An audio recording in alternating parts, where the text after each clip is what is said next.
مجموعة لا مكان للمنطق فيها. المغرب انتصر على الأرجنتين، والأرجنتين تغلبت على العراق، والعراق انتصر على أوكرانيا، وأوكرانيا ب10 لاعبين فقط هزمت المغرب. المغاربة قدموا كرة ممتعة بتمريرات متقنة وفنيات ساحرة، تمكنوا من تسجيل التعادل مبكرا، وتم طرد لاعب أوكراني في وقت مبكر جدا. ظن الجميع أن المهمة ستكون منتهية وأن المغرب سيفوز بسهولة، فاندفع اللاعبون المغاربة بكل قوتهم نحو الهجوم، حتى أرضية الميدان بدت وكأنها تميل باتجاه حارس أوكرانيا، ومع ذلك كان سدا منيعا أمام الهجمات. كم من كرة سددت، ولكن كان في الموعد دوما.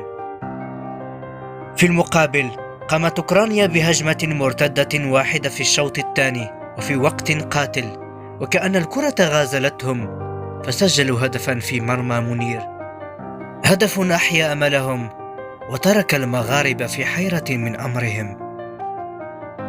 صحيح أن المغرب يبدو وكأنه جثة هامدة، لكنه لا يزال يتنفس، وسيرجع للحياة في المباراة القادمة أمام العراق.